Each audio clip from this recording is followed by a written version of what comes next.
Les règles de la rédaction des références bibliographiques.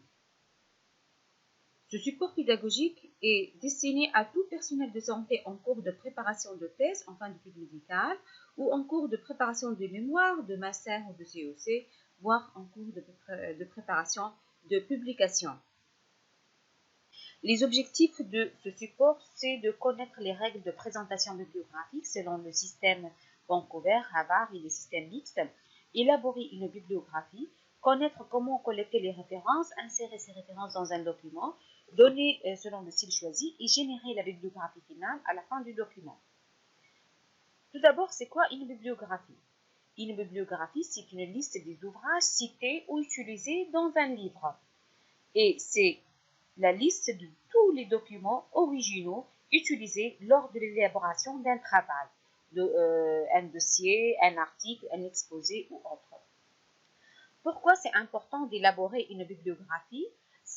Parce que ça permet de renseigner le lecteur ou le professeur sur l'origine des documents utilisés, ça permet de valider la fiabilité des sources, de mettre en relief la diversité des supports, de permettre au lecteur de retrouver le document cité et surtout d'éviter le plagiat, respecter la propriété intellectuelle ou le droit de l'auteur.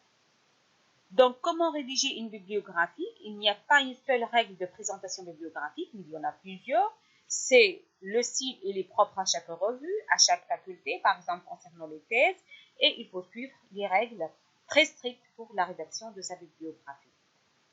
Comment rédiger une bibliographie?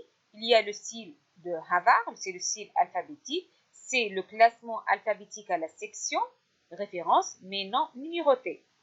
Les références sont appelées dans le texte par le nom du premier auteur et l'année de parution de l'article. Vous avez là un exemple. Il y a également le style de Vancouver, qui est un style numérique. Les références ici sont numérotées selon l'ordre d'apparition dans l'article. Et lorsqu'une référence est citée plusieurs fois, elle garde le même numéro et ce système est souvent adopté dans les revues de langue anglaise, en Medline, en PubMed et dans notre faculté, donc pour les thèses à la faculté de médecine de Sfax. Et il y a également le système mixte. Ici, les références sont notées par ordre alphabétique et appelées selon cette numérotation dans le texte. Ce système est souvent adapté dans les revues de langue française. Quelles sont les règles de rédaction maintenant? La bibliographie doit être structurée et organisée. Elle doit répondre à des règles de présentation homogènes avec respect de la typographie et de la ponctuation. L'écriture des références est différente selon les types de documents. Il faut respecter l'ordre des auteurs tel qu'il apparaît sur le document. Il y a en fait différents types de documents. Il y a tout ce qui est revue, tout ce qui est journaux, tout ce qui est thèse, tout ce qui est chapitre de livres, tout ce qui est donc des sites, par exemple Autorité de santé, l'Organisation mondiale de la santé, etc. Et pour chaque type de référence, de document, il y a donc une façon d'écrire au sein du même style. Donc si on prend, je vais détailler un peu le style Vancouver, parce que c'est le style qui est adopté dans notre faculté pour la rédaction des références de thèse.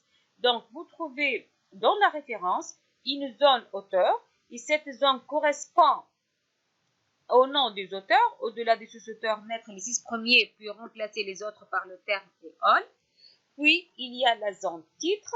Cette zone reprend le titre complet du document qui figure dans sa langue de publication. La zone édition, et cette zone reprend le nom du journal dans lequel l'article a été publié, ou le lieu d'édition et les éditeurs d'une monographie. La zone adresse, cette zone reprend la date de la publication, et la zone de collation, et cette zone apparaît la notion du volume, le numéro et la pagination. Donc, voilà ce que ça nous donne, en fait. Donc, l'auteur, point, titre, point, titre abrégé du périodique, point, année de publication, point, virgule, volume, 2 points. Donc, point, point, point, jusqu'à donc l'année de la publication, vous aurez un point, virgule, le volume, 2 points, la pagination. Les différents champs d'une notice bibliographique sont séparés donc ici par un point, puis point, virgule, puis 2 points. Donc, concernant un article périodique, la zone auteur, cette zone doit comporter les noms du ou des auteurs séparés par une virgule.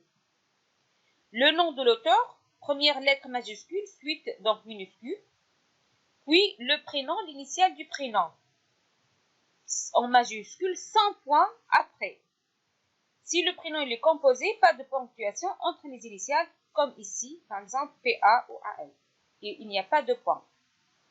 Donc, quand il y a plusieurs auteurs, il faut les séparer par une virgule.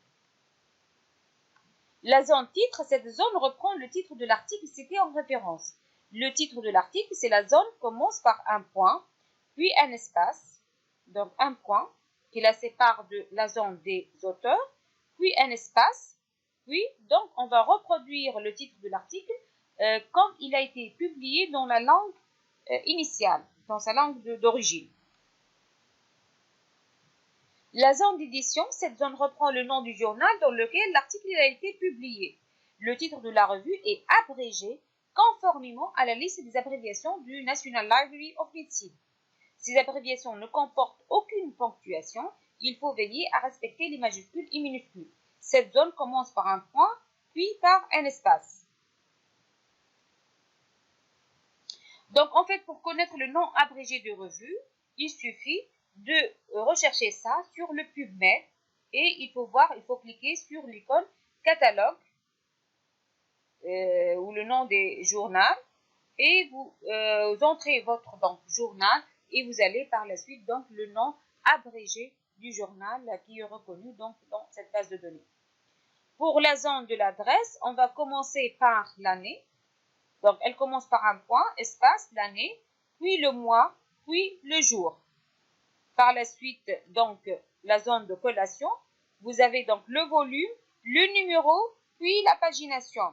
Ça commence par un point-virgule, le volume en chiffres, le numéro entre parenthèses, 2 points et la pagination. Donc, la première page séparée par un tiret. Ce qui va nous donner finalement cet aspect, donc les auteurs, puis le titre, puis le nom abrégé de la revue, l'année, le volume, le mois, le jour, le volume, le numéro et la pagination. Donc, c'est un travail colossal, le fait de gérer ces références-là, mais aujourd'hui, il y a des logiciels qui vont donc nous permettre de gérer automatiquement ces références. On va voir, nous, donc, le Zotero, qui est gratuit, on l'aura en atelier, mais il y a également le Mendeley, qu'on peut également utiliser. Donc, en conclusion, l'élaboration de la bibliographie est une étape importante dans la rédaction d'une thèse. Elle permet de renseigner le professeur ou le lecteur sur l'origine du document utilisé, mettre en relief la diversité du support pédagogique, du support par exemple, et éviter le plagiat et respecter finalement la propriété